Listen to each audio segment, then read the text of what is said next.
Yeah. I know my first album, my friends, musician friends were like, "Are you sure? There's a lot of voice. Why don't you drown the voice in the music?" No. And I was like, "Yeah." No. And, it's a very unique style. Yeah. But it was scary. It's scary for many singers because then any imperfections will be heard.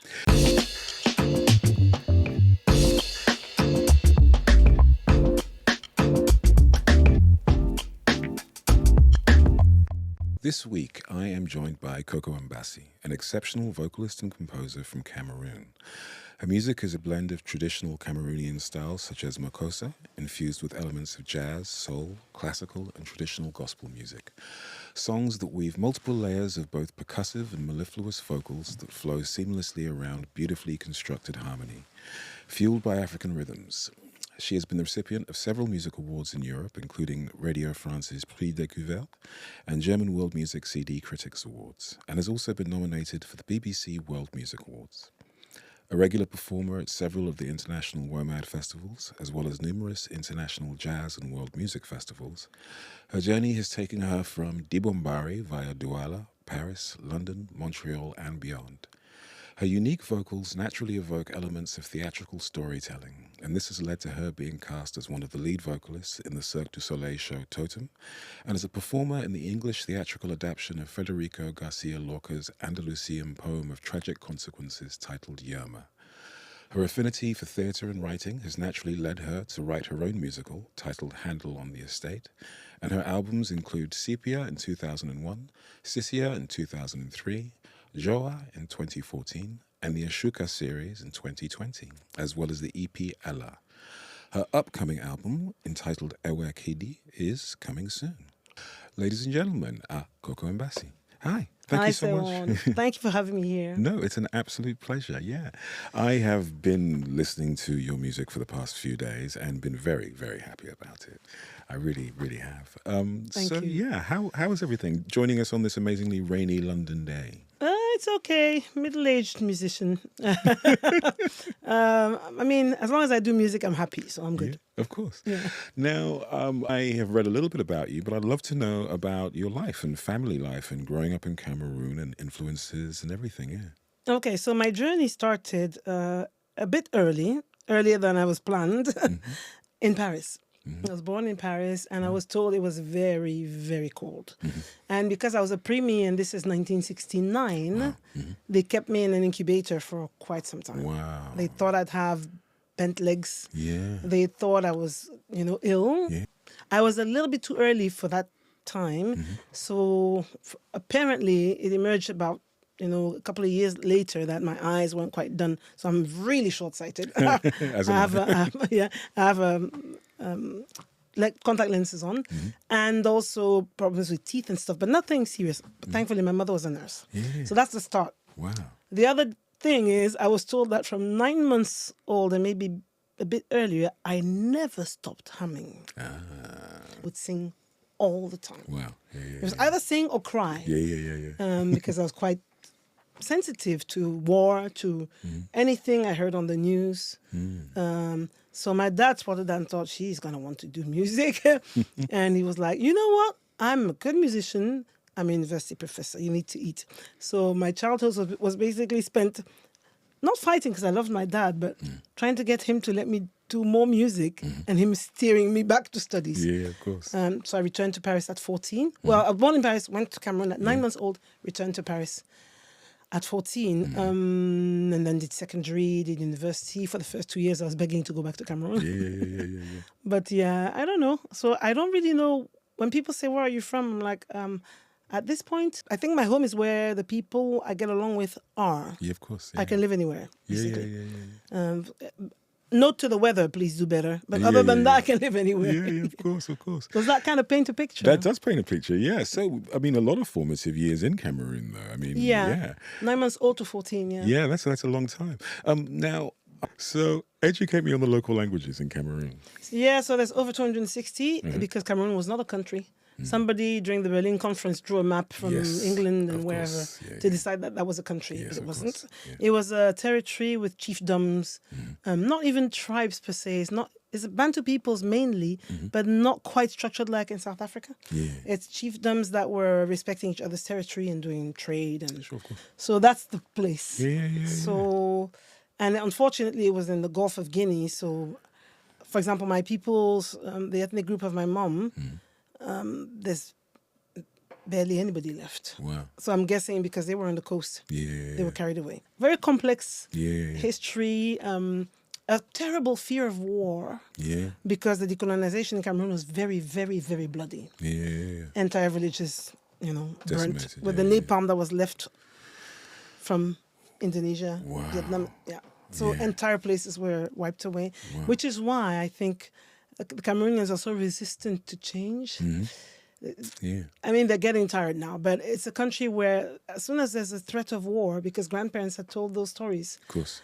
people are like, okay, let's just Let's not have this. Yeah. So that's the picture. 80% French speaking, 20% English speaking. My father was originally from the so-called French speaking region, but he was a bilingual man who went to the Anglophone side, young, studied in England, in Ghana, in Nigeria, in England, and in the US. Wow. Yeah. Because Nigeria and Ghana had the oldest universities, I think. Yes. Yeah. Before Cameroon had any. Legon. Yeah. So he studied in Legon in Ghana and in Nigeria, I can't remember where, and then in the US, and had his doctorate in Leeds in the UK. Oh wow, my uncle went to Leeds also. So I was born in a family of very, very bright people.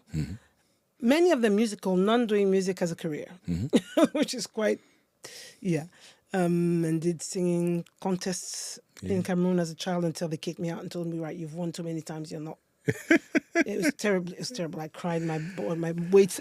Well, but then they said go off to France and show them how to do it. Yeah, but I came to France to study. So Yes, I of went to course. school, did my baccalaureate, started language study, and then after 2 years told my dad, come on, Dad. Can I just do my music? Because the obedience thing was strong. I was paying for uni by that point. Of course, yeah. But I was still obeying. Yeah. He was like, I want you to do medicine. I'm like, no, please. Oh, of course. Yeah. You can do anything. I said, I know, but music. So I did music for 10 years, then panicked and thought, I didn't finish my studies, and went back and did a diploma in translation, a master's, then a couple of years later, a PhD. So that's my kind of artistic and not so artistic trajectory. Well, artistic and educational and, and scholarly. Now, I have been listening to your music very intently, and I have been so impressed with your vocal style. Thank you. I honestly, the percussive elements, the layering, just the smoothness of it all, and also the storytelling and the theatrical nature of it. And I do not speak any of the local languages, yet I could tell that was what was being evoked. I get that a lot. I don't know why. Since I started, I mean, I'm very hard on myself. So if a song is not quite what it's supposed to be, after multiple years, less now that I'm older, but I cried a lot in my 20s and 30s. Everything was... I'm quite sensitive, so I would take things to heart. So if something wasn't quite what it was meant to be, I would just discard it. So I think that helped. I think my music has aged quite well. Yeah, very much so. Yeah. Also not using too many artificial sounds. It's obviously very, very natural and organic. A lot of live instrumentation, a lot of natural African rhythmical stuff with percussion, but also being led very much by your voice. It's an instrument in itself. I know my first album, my friends, musician friends were like, "Are you sure? There's a lot of voice. Why don't you drown the voice in the music?" No. I was like, yeah. No. And, it's a very unique style. Yeah. But it was scary. It's scary for many singers because then any imperfections will be heard. It's funny, because I'm an instrumentalist, and as an instrumentalist, on stage you can hide behind your instrument for a start. Yeah. And sometimes you can make a little error here and there, and it's a little panache or whatever it may be. But as a vocalist, it's a very personal thing. Oh yeah, you're basically standing naked, bearing yourself in front of people. Yeah, of course. I had a singing teacher years after I started because I was starting to lose my voice, and the first lessons she would plonk you on stage, and you're not alone. There's like 10 other singers because it was group lessons. And the first time I was uncomfortable and stuff, and she told me, right, you know what, you just stop. And she said, you ask people to pay to come and watch you sing, so you better, like, I will not accept any kind of fake shyness and stuff. And I was like, okay, lesson learned. Yeah, that's a good lesson. But that really helped me. And I started really being very conscious of mistakes. And as time went by, I thought, right, you know what? All the notes are on the spectrum, not just the black and white ones on the piano. So anyone that deviates, if in doubt, do it again.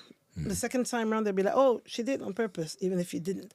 So that was a lesson I learned early on. Microtonal. Yeah. I'm not too fussed about mistakes. That's not what matters to me. It's what I'm saying. Yes. So what I'm conveying, what the human being across will get, even if they don't understand my language. Yeah. So that's been my thing. Now, what are the languages that you're speaking? So I speak French, English. I used to speak German fluently. Unfortunately, because I don't practice it a lot, I've kind of lost it.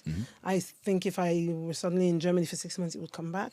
Because I studied German up to second year of university. Wow. And I was reading Brecht and Goethe and stuff in German and understanding it. Wow. So quite a high level, but yeah, it's been ages. Yeah. I speak my mother's language, which is Douala, my father's language, which is a variant, but quite different, which is Pongo. I thought it was Pongo, yeah. And because of the French and German, I kind of can make out Dutch, Italian, Spanish. Yeah, of course. Because once you've learned Yeah, French and Romance languages, yeah. And I pick up languages a lot. So I was a backing vocalist for Salif Keita for a number of years, so I know a bit of Bambara. Singing also helps because I sing everything. So, yeah. Wow, that's amazing. Because I noticed within your music, I assumed it was Pongo that you were singing. Is that correct? Douala. In Douala. Mostly, yeah. Okay. One song is my father's language. Right. All of the others are Douala or English, a bit of French. But Wow. Yeah. Now, you just mentioned that you were doing backing vocals with Salif Keita. Yeah, for years, for a while. Wow, how did that come about? There was this girl who was his backing vocalist, who was a really amazing backing vocalist in Paris. Her name is Bessie Gordon. And she had another gig, and she called me like, can you cover 3 days before the gig with Salif Keita, who I had dreamt of accompanying for about 10 years. And she said, you learn fast, yeah? I'm like, you're scaring me. What do you want? Yeah. And then she said, well, in 3 days' time, they're going to Guadeloupe for gigs. There's about 15 songs to learn. I'm like, have you told them about this? Yeah. Just go to the rehearsal on this day. And I did 1 or 2 songs, and he said, are you Cameroonian? I'm like, yeah, okay, bienvenue. And that was it. So Fantastic. And I toured with him for about maybe a year on and off. Wow. But Salif Keita, I mean, maybe over a 2-year period, but single-handedly my favorite vocalist from Africa to this day. There is an alignment with what he's meant to convey that is always there. So, yeah. That's amazing. I mean, that's an experience in itself. We could probably talk about that for hours. But yeah. But okay, let's get back to your music. That's because this is what I've been taking in for the past few days. Now, from the discography that I've seen that is all available on Spotify for audience who needs to and shall listen to this, we are going to go back to 2001, your debut album Sepia. Yes. Yeah, that was a wonderful thing to listen to. It was great. It's probably, people say it's my best one, I don't know. I was a backing vocalist, happy as a backing vocalist, not really thinking about a solo career. I was doing a lot of contemporary stuff in France as well, so there are sort of crossover classical contemporary composers. There's one who's still alive, it's called Luc Leman, who sort of invited me to do all sorts of projects where, for example, there'd be a classical orchestra and I'm the only non-classical person. So it's like very interesting. And jazz. And so my ears were open with that. I also did backing vocalist, and this is the backing vocals. This is very important. I know I refer to that a lot, but that's what kind of built me. With this jazz band called Sixon. Still, I know them. Yeah, Michel Alibo. The amazing bass player. Yeah, all of them are amazing. Yeah. So the 2 years when I was pregnant with my sons, I was touring with them. Wow, yeah. And they were saying, like, are you always going to be pregnant? Which is funny. Yeah, I saw them in Ghana live. Oh, yeah. Yeah, I've seen them, yeah. So I performed with them, and again, my ears were open. I also sang in a mass gospel choir. So it was an interesting journey. And at one point, this French guitarist friend of ours said, do you want to do an album? And I thought, that's a possibility. Yeah. And then we started working on that album. Sepia, yeah. So we did a full recording, and by we, I mean me and my ex, who was my husband at the time. We did a full recording, full blast, drums and stuff, and paid the studio and everything. And we're listening to it and thinking, it's not right. No. Okay. And really devastated because we weren't very rich at the time. Yeah. We had to start over and do the acoustic Sepia. Yeah. See, that's a bold decision as well. It was not right. It was not right. And there's this drummer called Brice Wassi. I don't know if you've heard of him. Probably one of the best in Africa, who was in Paris, who said, that's not, you guys, what you're doing does not work with Coco's voice. And because we were already uncomfortable, and he said that, we thought, right, yeah. So we started over. Cool. I listened to a lot of classical music Yes. as a kid. My father would blast Haendel's Messiah every Sunday morning. He liked Beethoven, sort of the either Baroque or classical, the Romantic period. So we thought, okay, let's go towards that, in that direction. Strings. Yeah. And Sepia is a lot like that. Yeah. Piano, acoustic instruments. And then that album, enchanted people. Yeah. In the meantime, I'd won the RFE prize. So I started touring before I recorded my album. Oh, wow. That's actually that's an interesting thing. So you were playing the songs from the album on tour? So, yes Some of and them. no, because some of my songs I had composed since I was 18. Right, yeah. So I would compose stuff and just leave it there. So, So that's how the album came about. We were rejected by, 25 record labels because they would listen to the music and think, what is this? Yeah. Why you're westernized? Why aren't you singing in French or English then? Why do you insist on singing this language that a minority speak and nobody's going to understand?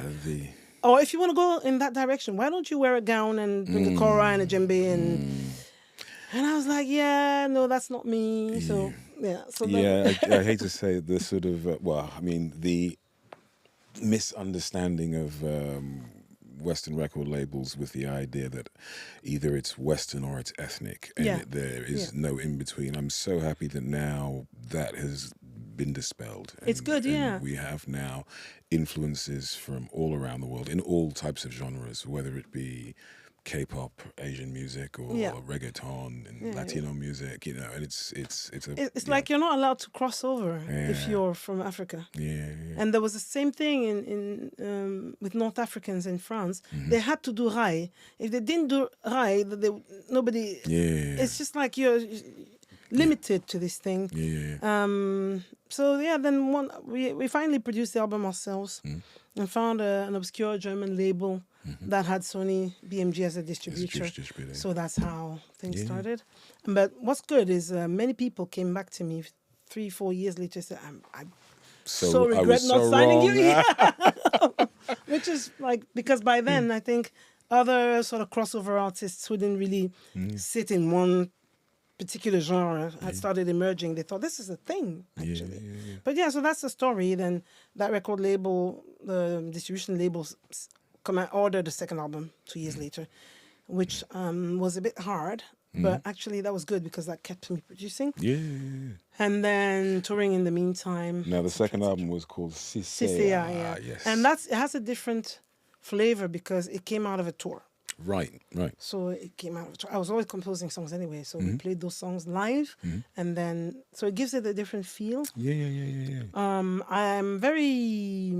I'm a polymath. I was saying off before the interview. I like change. I get bored easily. So by then I was already thinking about doing something different.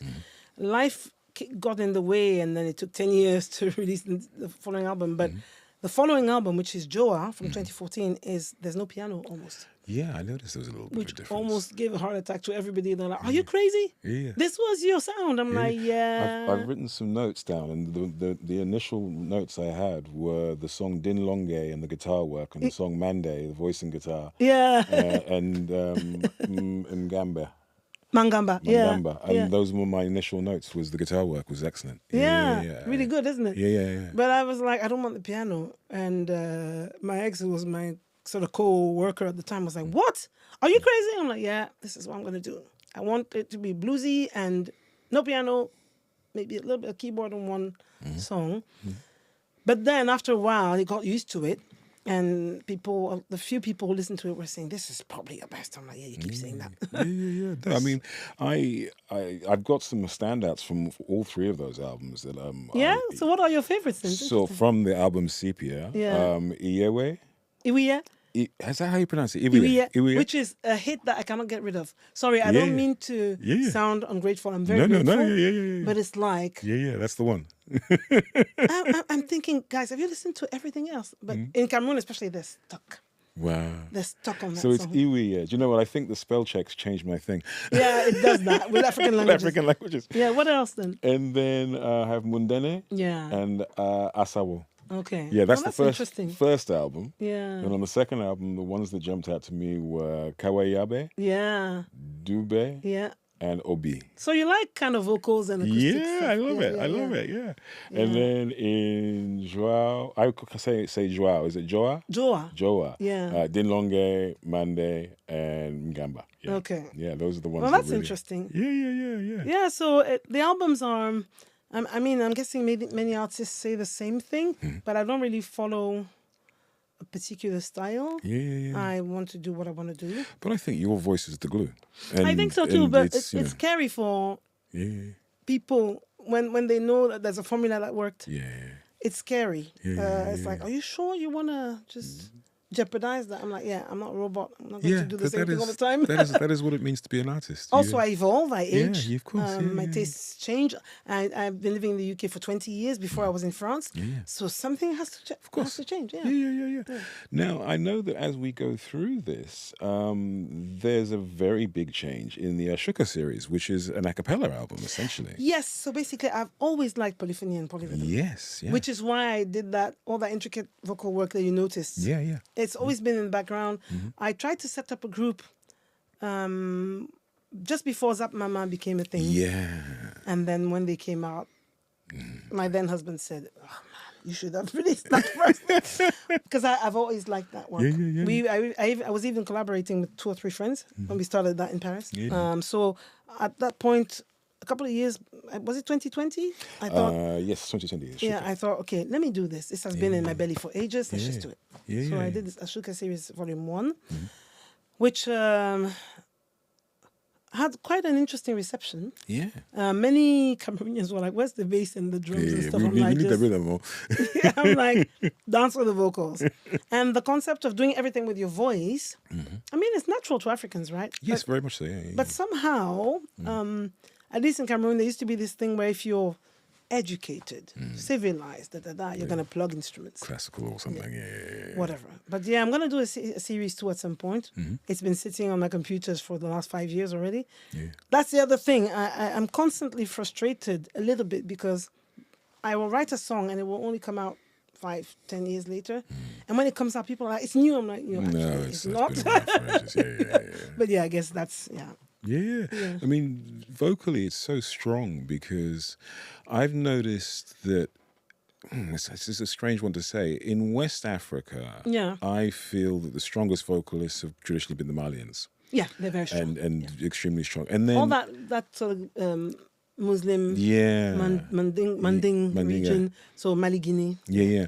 And then on the continent, South Africa. Yeah. As well. Yeah. But your vocals are very much, in my opinion, as strong, if not stronger. And it's very much the lead of everything that I I've do. heard. Yeah. I mean, I was fed on Mahalia Jackson. Yeah. The Jackson 5. Yeah. James Brown. Yeah. My parents listened to all sorts of French chansons, the classical singers. Yeah. America is you cannot avoid the American influence. Yeah. So all the gospel greats, and then Miriam Makeba. So yeah, of course. She came to Cameroon when I was 10, and she was my mom's favorite singer. Yeah. So my mom took us to the concert. I could not finish the concert. Right. I cried so much they had to take me out. Wow. I still remember her rolling her eyes. She had this thing that she used to do with her eyes and the sort of vocal percussions. They had to take me out of the... Wow. I don't know what happened to me. I just lost it. Interesting. I could not stop weeping. Wow. So I think that was also a big influence. Yeah. Yeah. Very interesting. But yeah, I've as a child, I had very strong reactions to music, Yeah. which terrified my dad. He was like, stop her from doing music at all costs. So would you say that you're a very empathetic person? I'm sensitive. Yeah. Yeah, I can be empathetic until I'm pushed to the point where I'm like, and I'm done here. It takes a lot of time. Yeah. But when you get there, you're there. Yeah, which is why in my personal life, I put up with things for too long. Yeah. Which yeah. stopped me. Yeah. And I'm not saying I'm perfect in any way, but there was just a disconnect. And I kept thinking things are going to get better. So the 10-year silence is... Yeah, had an impact. I have a similar. I think you have a similar thing as well myself. So. And it's also difficult because people put me on a pedestal. I did not ask them to put me on. Yeah. So I had this picture of a perfect musicians, musical family, similar background to academic. Fathers. And you're sort of hyped. Yeah. And all you're trying to do is be a decent human being. Yes, you didn't ask anything. You're like, I don't want the attention. Yeah. But it was what it was. It gave people hope, I guess, because unfortunately, I don't know about other countries, but in Cameroon, there was a very strong image of artists as loose people with no morals, and not really educated. Yep. And I was kind of like, oh, this can be an elevated thing. Yeah, and there have been people before, Manu Dibango. Of course. Yeah, Francis Bebe was an ethnomusicologist and all sorts of journalists. Course, So there had been examples and a few ladies as well. But it was I became a symbol without wanting to be one. Yeah. And I kept saying, all I want to do is just sing. Is music. I don't want this attention or and there was a Christian ethos behind because I used to go to church and stuff. So you end up in this role model thing, and when everything comes crashing, from a height, So it was like, what did she do? All the stuff I read online, oh my gosh, and I was like, I'm not even reading that. And it's a cousin of mine who used to come and tell me, I slaughter them. I'm saying, why are you wasting your... Because I know you're not gonna respond. I say, I don't care. I'm trying to survive here. I'm trying to claw my way back into sanity. I do not have time to listen to this. But it's an interesting one. I've had this discussion with somebody online who told me, I need to know what happened with your ex. I'm like, none of your business. It's like, you decided to be a public figure, so you owe us that. I'm like, okay, let's cut a deal. You tell me everything that happens behind the curtains in your house. In your life. And she was like, I'm sorry. I said, Yeah. But it's all good. I do think all of our journey, I didn't always feel this way, but all of our journey serves a purpose. Of course, there were lessons to be learned. Yes. And I've also learned that my role in what worked or didn't work was really big. Yeah. Including my natural, tendency to just put up with crap for so long. What is that about? People pleasing. To the nth degree. But I was the youngest. There were 3 children. My elder brother who passed last year was a strong character. My older sister, who's 4 years older, is a strong character. So I think the minute I came into the world, I was like, I'm going to make myself small. So similar to me. And pacify everybody and keep the peace. And I was like, she's such a good girl. And you get addicted to that. I was the youngest also in a very large family. And yes, everyone was quite loud and colourful. And I just decided to... Yeah. So I was the good girl that they patted on the head a lot. Yeah. I got along with my father very, very well. So I think naturally he didn't ask me for anything. He was quite an eccentric professor. But I just naturally thought, let's just make their lives easy. My mom was quite gentle and stuff, but really strong personality, but never loud, never screaming, never, just... centered. So... I was very. It's a huge blessing the parents I had. Again, they were not perfect, but the things they told me. My dad told me something around 5 or 6, saying he said, "If everybody likes you, something's wrong with you." That was like that changed my life. Because I was struggling to make friends.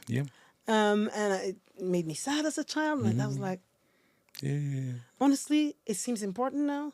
By the time you're an adult, you'll be like, what was I? What was you thinking? Yeah. So that, and my mom, her sort of centeredness and absolute class. So she had a chronic disease that was quite painful, but the class and the laughter. Of course. Yeah. So those are unspoken lessons. These two people were giants in terms of how they behaved.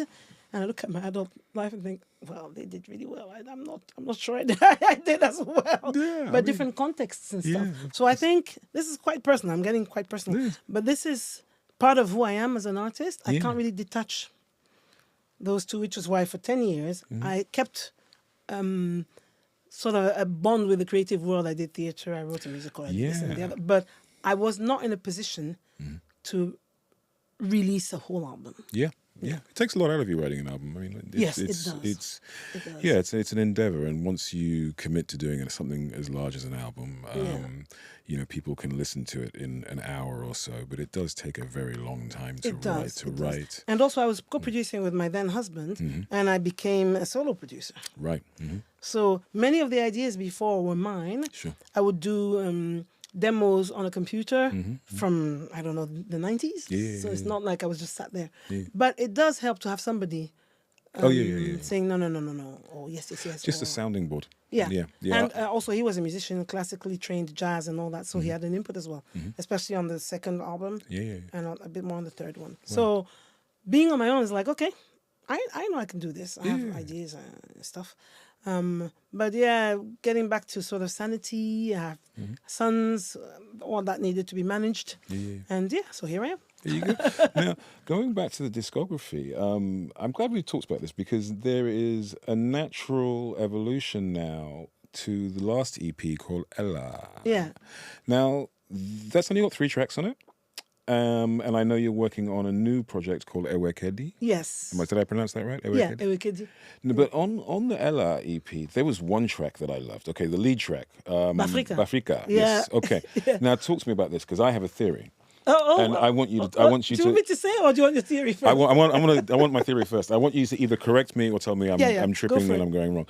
So when I listened to the vocals of that, it really reminded me of vocals from Pakistan and India. Yes. Is that correct? Did I get it? Yeah. Okay. So talk to me about the influences there. So the spelling, Bhafrika, B-H-A, the B-H-A is from Bangla. And then Africa. There you go, yeah. And that's a song I composed, I don't know, 15 years ago. Wow. And they just sit in drawers.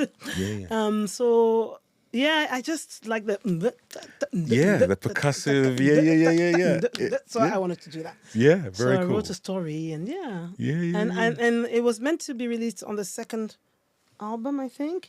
And Mike said, no, it doesn't work with the other songs. I was sad. And then I wanted to release it on the third one. He said, no, it's still... But you should have released it as a single because it's so strong as a single. Yeah. I wouldn't mind doing a remix of that. Well, it's going to be in the new album. But quite similar. Just because the new album is... has a more... The sound engineer did an amazing guy who mixed. Amazing song, sound. More sort of almost pop sound. Not the instrumentation, but the sort of mix. The mix and the EQing, So Bhafrika had to be amped up a bit to go with the other songs. But it's a great song. Yeah, really, really cool. It jumped out, and I watched a movie the night before called The Reluctant Fundamentalist, which is a movie. Very interesting. So you know the Zoran Mandani, the guy who's just won the mayor election? Yeah. His mother is a film director. Miriam. Yeah, and she was one of her movies. Yeah. And him winning the election, I've seen it before, but it inspired me to watch it again. And the music in it is from Pakistan, and the music was fantastic in it. And then I listened to that track the next day. You were like, there's a thing here. I was like, wait a second, I'm getting something here. Yeah, it's very interesting, Yeah, I mean, he drove me to tears. I'm not American. But I'm kind of tired of Donald Trump. Yeah. And I don't want to shine too much of a spotlight on him. But to see something from the US that is kind of humane and fresh and young, youthful and intelligent. What is he, 30-something? 34. Yeah. And smart. Yeah. And I liked a few things. I'm interested in the black community. Shoot me, for obvious reasons. And I really liked that he went to the Haitian neighborhood in New York. And and he was also dancing on soca somewhere. I know all of that is promotional. Well, but he grew up in Uganda. Yeah, and he was born in Uganda. I have some Indian Ugandan friends who are my older brother's friends. Yeah. And the funny story is when they moved to the UK and they went to school, these two Indian boys naturally went to sit with all the black boys. Yeah. Because they grew up in Africa. Yeah. I know a few people from Tanzania and Uganda as well. Yeah. It was tricky for them when they came to the UK. They were rejected. Yeah. They weren't quite fitting squarely with the Indian, Southeast Asians who came from that region. So, I can understand. Even their food is different. Yeah. But I know it's ridiculous. I'm not American. He's not my mayor. But it just did something for me. Because I used to love the US. I loved New York particularly because every time I went there, nobody wondered where I came from. Yeah. You're just free. Everybody looks people are from everywhere. Nobody cares in New York. Everyone's doing their thing. Yeah. And I've had interesting interactions early in the morning, for example, with the jewelers who are Hasidic Jews with everything who would just say, hey, where are you from? And it's just something in New York. And I was thinking this man's going to destroy that city. I mean, the presidency has been violent. Things he says and stuff. So it was quite good to see somebody, a human being, basically. Who has empathy for people and there's a positivity. But I mean, I have to recenter myself and think this is a political campaign. Let's see what happens. He now has to do the job. Which is not easy. Which is not an easy job. But it filled me with hope. Bhafrika is I've always liked the Punjab. I used to watch Bollywood movies and they're so over the top that it amuses me. I love singing and dancing. And we used to laugh with my sister, the routines, but also how you're sort of in, I don't know, Mumbai or something, and suddenly you're on top of a snow mountain and there are flowers falling and we're like, why do they do that? And it would make us laugh. It's very dreamy and I mean, they're changing now. Bollywood is doing more and more American action movie sort of style things. I'm really sad about. I'm still stuck to Kabhi Khushi Kabhi Gham, those who know it, the old one that was 3 hours long with the... But it's, again, like you say, it's the singing and the dancing and very dreamlike. And it reminds me, do you ever watch, there's an American filmmaker from, I guess, the 50s, 60s called Danny Kaye? Do you ever know that guy? It doesn't remember. What did he do? He was an American performer, dancer, singing, all dancing. Okay. But he had these great films that were just dreamscapes, and like all of a sudden he'd be talking to someone and then he'd have a dream and then all the dancing girls would come out and it'd be like a chorus line. And magical realism almost, but in film. Yeah. So I always enjoyed those as a child. And Indian movies remind me of that in their own way. There's a sort of a purity. And the feelings are big. So if they're in love, they're going to die. If they're not speaking to their dad, they're crying and saying, I can't live without speaking to you anymore, Dad. And I kind of like that. So, Now that naturally segues us into theatre. So theatre, I know, has been a large part of your life also. I kind of fell into that. But So I again, in looking in your bio, I noticed that you've done some work with the Cirque du Soleil and Totem. And then the work on Federico García Lorca's project Yerma. In the UK. Talk so about that was interesting. So Cirque du Soleil, I'd wanted to join them for 20 years. And I kept sending audition tapes. And one day they called me. Wow. And said, can you... and I was looking at my email thinking, oh my God. And then I did some auditions from a distance, and then they flew me to Canada. Wow. Interesting story, because I was going to Canada for 3 days. I was then very politely escorted by customs and questioned about whether I was coming from the UK with a bomb. What? With a... Oh, yeah. I was thinking work visa. No, terrorism. What? Because the UK was perceived from Canada as a hotbed of... What year was this? Cirque du Soleil, 2011. Wow, okay. So that's crazy to me. That was weird. They were polite. Canadians are very polite. Yes, of course, very nice people. But I was still like, are you pulling me aside on suspicion of terrorism? I'm like, wow. He said, well, nothing about you says terrorism, but 3 days? Who leaves the UK is quite a long trip for 3 days. And then I pulled out the Cirque du Soleil letter and they went, it all makes sense now. So I went auditioned there, and they took me on, but I had to, and this is part of the whole too empathetic thing. It was a 3-year contract.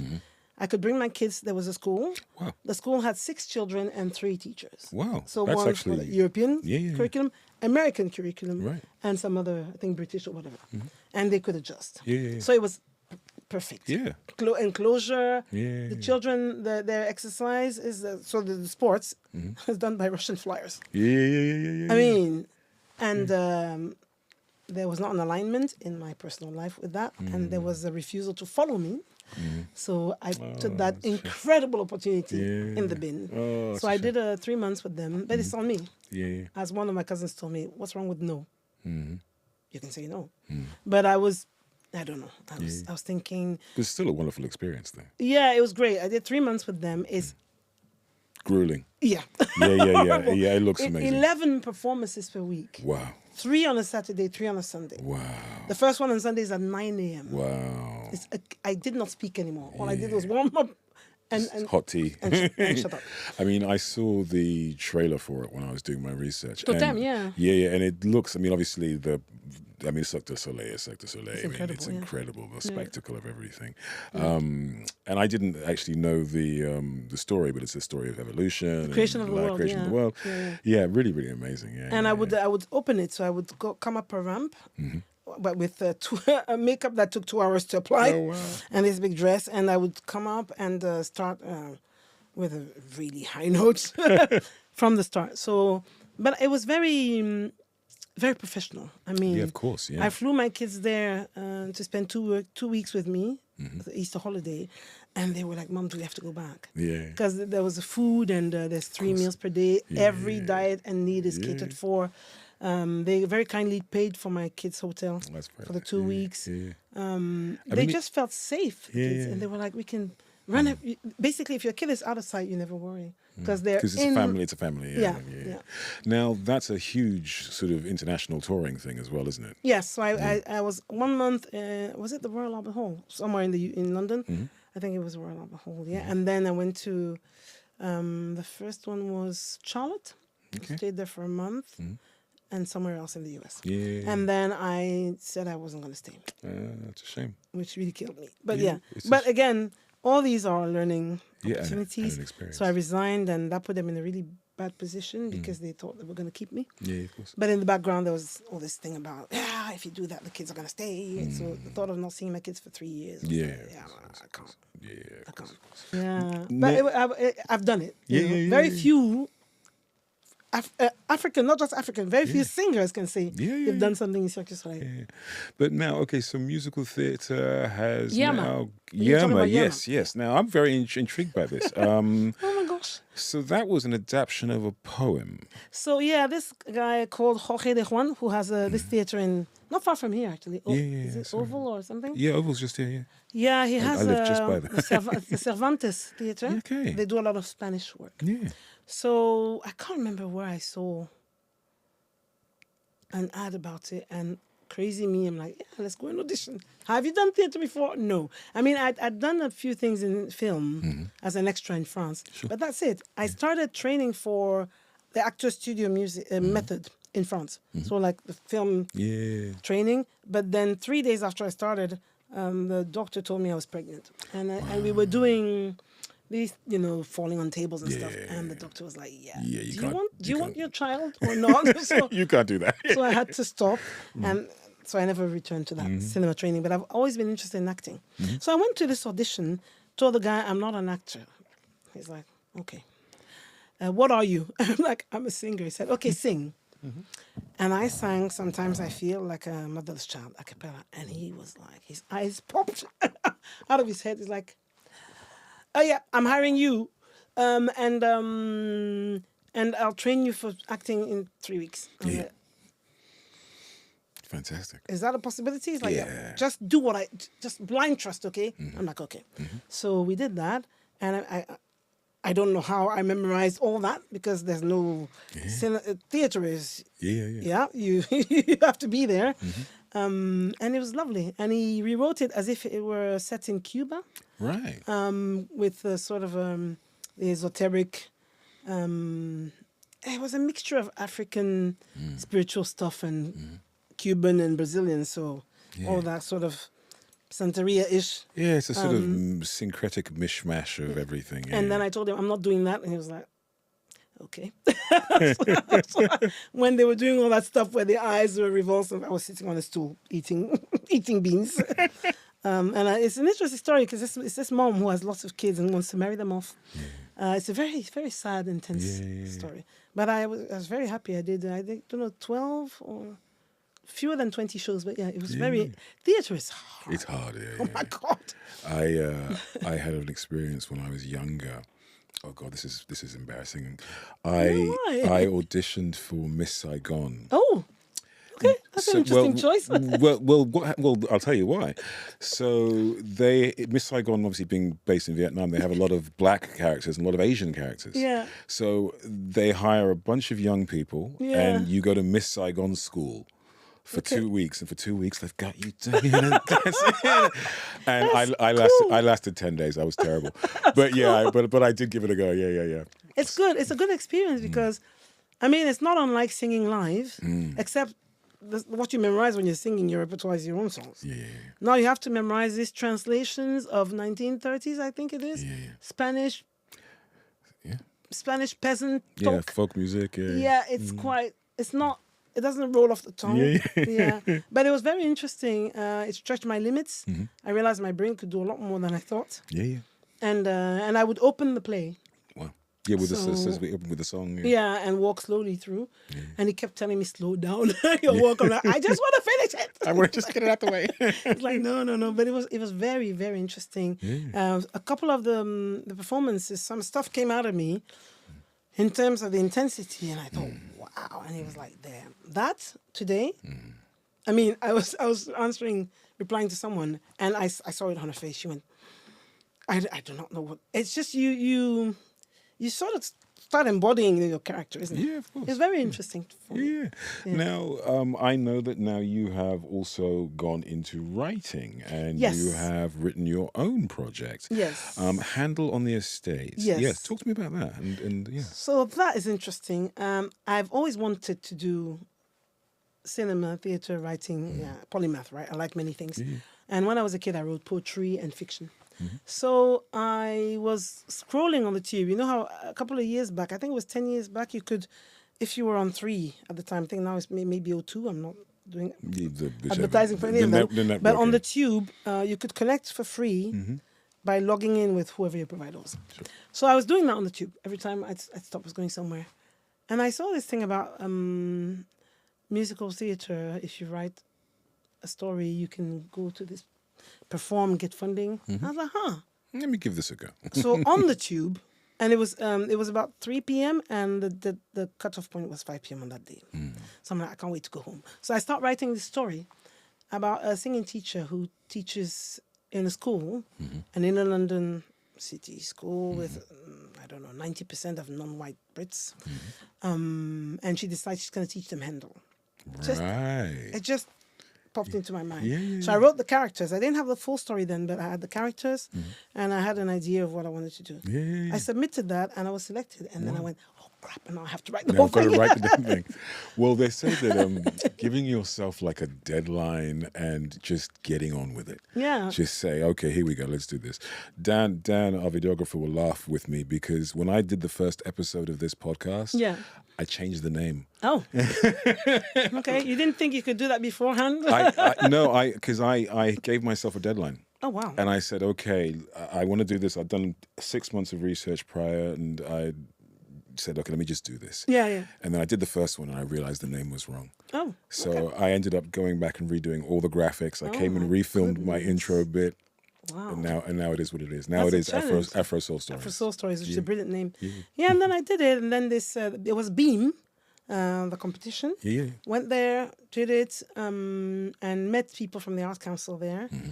And this is really weird. Dreamt that I needed to go and see somebody from a theatre who had a Gaelic name. Okay. So I started Googling all the theatre people in London. Yeah. And then there was one who was called Owen. And I thought, is that Gaelic? Yeah, Gaelic enough. Really random, yeah? This is weird. I'm a bit weird sometimes. And then I went to Oval House Theatre. It was called at the time, which was on Brixton. Theatre or Brixton House, I can't remember. Met this brilliant guy who was called Owen, who read my story and said, yeah, we're doing it. Cool. Applied for Arts Council, got the money, and did it. So I did a first 45-minute version, which was a short one. I was going to a church at the time. My whole church filled the theatre for the 3 days. That's brilliant. There were also a few passers-by or whatever. Some teachers came to me in tears and said, "This is so amazing," because it's cool and it's the usual, but with a lot of humor. So the kids were like, "Haendel, what? Yeah. You play? Can't remember which. It was the Messiah. It was I can't remember what it was. One of the pieces where it's very quick, classical singing, and the kids were like, so I had a script, but the actors, they almost made me forget my lines because they would improvise some stuff. They would like, it sounds like a chicken and stuff. It was really, really good.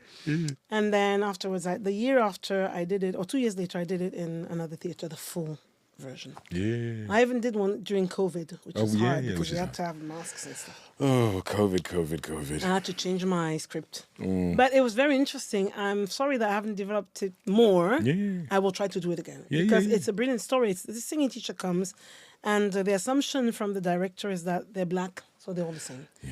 But this singing teacher, it was a bit partially autobiographic, not fully, because I was a singing teacher in school in Oval for 9 months, and I had some of those culture shocks.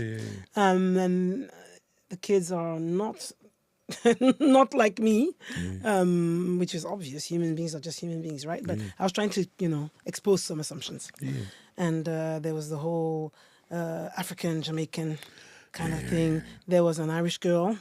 It just happened as I was doing it.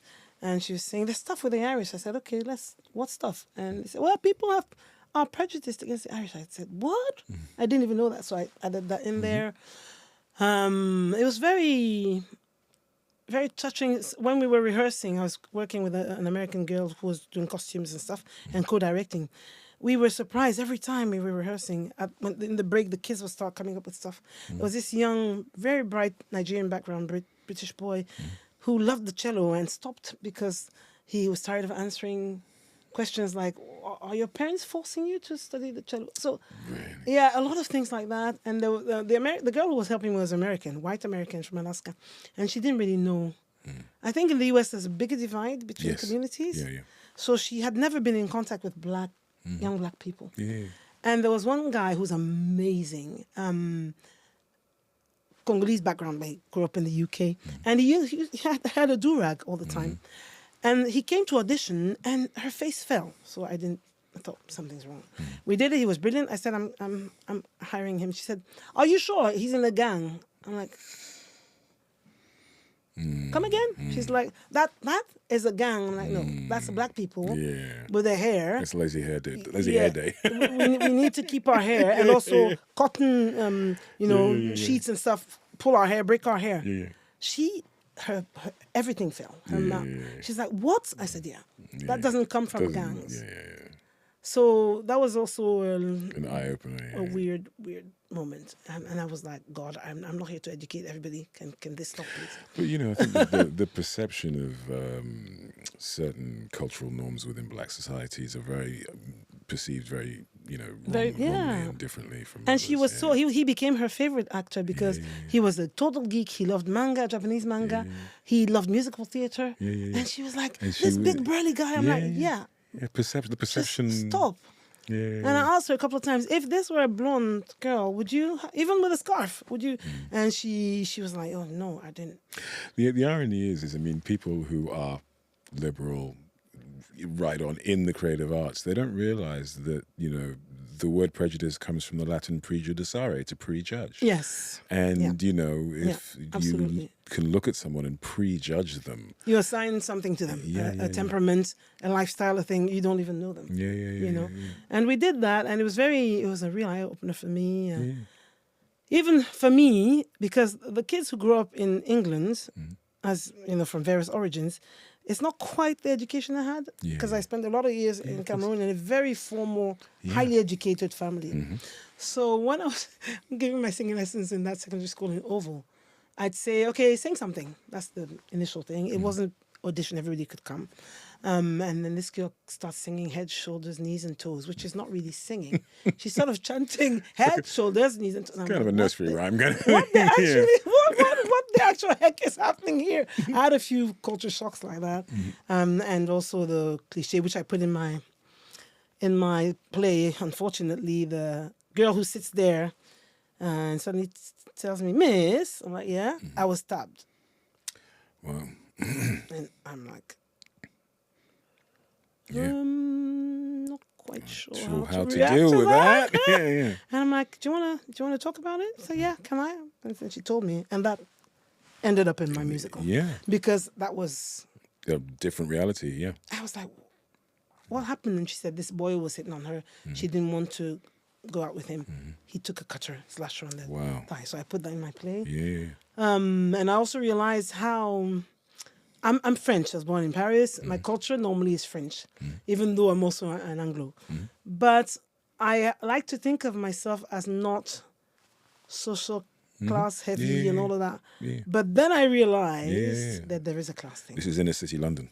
Yeah. Yeah. There is a class thing because my father, being a professor and the dean of the university at the time and stuff, we were privileged, and he was a consultant for the African Development Bank and consultant for the University of... So he did well. Yeah, of course. And we were raised... In a house of literature and music. Yeah, Yeah, and also we didn't really go out and play with other kids. The kids we played with were from the same social Yeah, of course. background. Yeah. Then I came back to France and I realized people thought I was different from what I was. Yeah. And then hated me for it. Yes, yeah. Because how dare I be different? Yes. Yeah. There's one box for black people. Yeah, you don't fit in it. Yeah. And it was even worse from black people than from white kids. Yeah. Interesting story. But so teaching there, I realized, okay, so we have to find some common ground.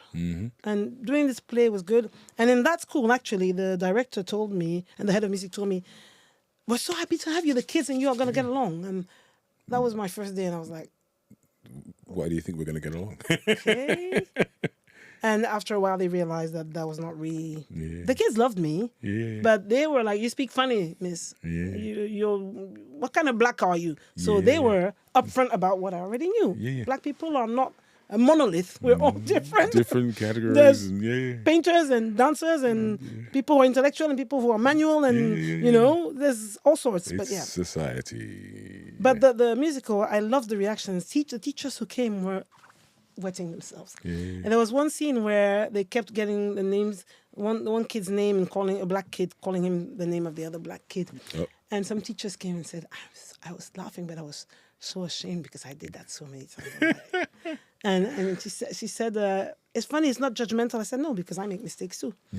I told her this came out of me teaching in a secondary school and realizing my own assumptions. And she said, you basically show there's assumptions in every direction. I said, exactly. Yeah. I really want to see that. Okay, you have to redo this now. I can send you the recording. It was very good. It was very funny, very good, very tender. And there was an Indian background girl in there, and I called my Indian best friend and said, "Can I use one of your songs?" So I made her sing some stuff. So it was very. I really wanted to redo it with the budget in a proper theater because I kind of Oh, that's wonderful. That's wonderful.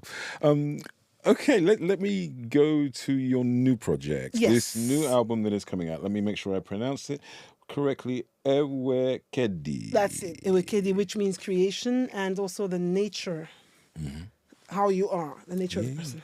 Now, I know on your website, I heard little snippets from the first 3 tracks that have been prepared. Yeah. So what's your timeline now with this project? 15th of December. So you've recorded everything. And this is the first time I announce it. Oh, okay. So we shall make sure that we can have an announcement. Yeah. So, upcoming album, December 2025, Ewekedi, that is going to be released. Talk to me about it. Yeah. So that's an interesting one. I wanted to do an album. I needed the budget because I like to go in the studio. I'm one of the crazies and have drummers play and all that. And that requires money. Yes. So I decided to record it in France and called on a friend of mine. He was a bass player with me in the Salif Keita band 30 years ago. Fantastic, yeah. He came to see me when I was performing in Paris. And I had already started working with somebody else. But the person was not very flexible. Basically, we'd agreed on the budget. And I said, okay, rather than give you 5,000 euros like that, it'll be easier for me if we do. I pay you for 2-3 songs. Go and take a breath, come back. And he was like, no, we do it in one go, and you pay me everything. I was like, well, that's not going to work. Yeah. So because that guy was, and I respect his choice, that friend came to see a concert, and I said, actually, can we do this together? And he was like, I've only done my own projects and stuff. I said, fine, I've done things before, and we started working on it. Yeah. That was interesting because I write my songs, I arrange them and stuff, and I sort of naturally, I don't want to say my gullible side, but you know, I think I give people the benefit of the doubt. Yeah. So the work was done; it was very, very good. But then I realized all these ideas that he was adding, and I was saying, you know, it's already arranged. Yeah, but you know, you're my sister. Let's just do it. When it was finished, he was like, right, now let's sign the arrangements. I want to sign arrangements on 7 of your songs. I'm like, excuse me? Some of those songs I composed 15 years ago. Yeah. So my album is split in 2 now. I've removed all the songs that were contentious and only left the ones that were clear in terms of copyright. Yeah, I mean... and I'm quite open about it. Yeah. No, it's very important. It's an important lesson, I think, for younger musicians who may be listening, that it is very, very important to define the role of composing. And I should know, right? Yeah. For me, it was producing, which we call in French réaliser. That's what I wanted, un co-réalisateur. Yeah. But... and I don't think he's being mean. For him, he sees it as arrangements. Yeah. But I'm like, I never asked you to do that. Yeah. My songs were fine. Yeah. So now I'm going to have to go back to the drawing board, re-record my initial arrangements. I'll do that later. So the album, instead of being 12 songs, is 8 songs. Yeah, it's fine. I've sort of split it. Yeah, it's fine. But I thought, no, I'm not going to... it was visceral. I was like, the first time in 20-odd years that I do my own thing... I didn't want your arrangements, and I was thinking, be nice. That this gentleman is he wants so badly to put his idea. Just let him. I'll never do that again. Lesson learned. Yeah, but I like it. So I've had to painfully. I think it's okay, but you know, when you think you have an arc of 12 songs and suddenly you have 8. And it was 7, then I added Bhafrika. You now have to find a way for them to still be cohesive. Yeah. My albums are never cohesive. I don't know if you noticed. No, there's a bit of this. Well, I found cohesion, but the songs are quite different individually. Well, I think that also comes from the order that you put them in, and how there can be a flow. An arc, isn't it? Yeah, there's an ebb and flow. So so I managed to. I mean, you and all the other listeners will tell me if it's good, but I think I found an order that makes it hold together. So fantastic. 15th of December. Yeah. Cool. Will there be any live shows? I'm hoping. I have, there's a little club that I love in Shoreditch. Okay. They had this little competition last year, which I won. They gave me some money. I performed there. Yeah. I have 1 gig left there. Cool. So I'll try to schedule it for December. Fantastic. I would love to know about that. Yeah, I will let you know. And they're quite open about the date. Yeah. But now that we're in November, I should probably get on with it. Yeah. And and I'll try to get other gigs. But don't worry, I think once this new project comes out, I think people... The music industry. Yeah. But I also want to do other things, like, because we're in the world that we're in now, I think I'll start hiring a studio, coming with some musicians, and live, and doing home concerts, and broadcasting them. Fantastic. So this is me launching into the big bad world of music again. Fantastic. Well, I greatly look forward to it. And I am going to be looking out for the new album, and I'd love to know about the live shows. Oh, yeah, thank you. I'll keep you updated. Yeah. I mean, you'll probably listen to the album before everybody else. Yeah, I would be privileged. I'll send it to you, so I do a lot of things myself, so I'm working on... I use AI a lot now, but for album covers, even some visuals to go with the music, because it's less expensive than hiring Daniel. Yeah, I mean, it's the world that we live in. We live in that world now, Yeah, and also I like tech. I'm a total geek. So that's great. Yeah, that's great. Yeah, it's good. It's good. I don't know. Some people say my generation doesn't really like. I love computers. You do it. My mother is 87. She's always on the computer. Yeah. It's just you download your music now and stuff. So. Yeah, I mean, Spotify doesn't pay anything, but I mean, we all know that it's more of a shop window for your live shows. Some friends have told me, let's take our music off Spotify, and I'm like, With the new album, I would suggest having a period of direct to customer sales. Before going on there? Yes, yeah. So for the first 60 to 90 days, have their album available on your website directly to customers. Yeah. And then it goes on Spotify. That's good advice. I think it's too late. I've given it to the core already. Yeah, but it was, and a friend of mine, a cousin of mine who has quite a good career, has told me, I'm thinking of removing it. I said, dude, I can't. Because I need the visibility. It's press, it's press, And they don't pay much, but Tidal pays a bit more. Apple Music surprisingly pays more than Spotify. Yeah. I mean, every month or so, I have a bit of money that fills my fridge. Yeah, here you go. It's not millions. Yeah. I believe in live. Yes, of course. Yeah, live shows. So my idea is to try to get back on that. Cool. Yeah.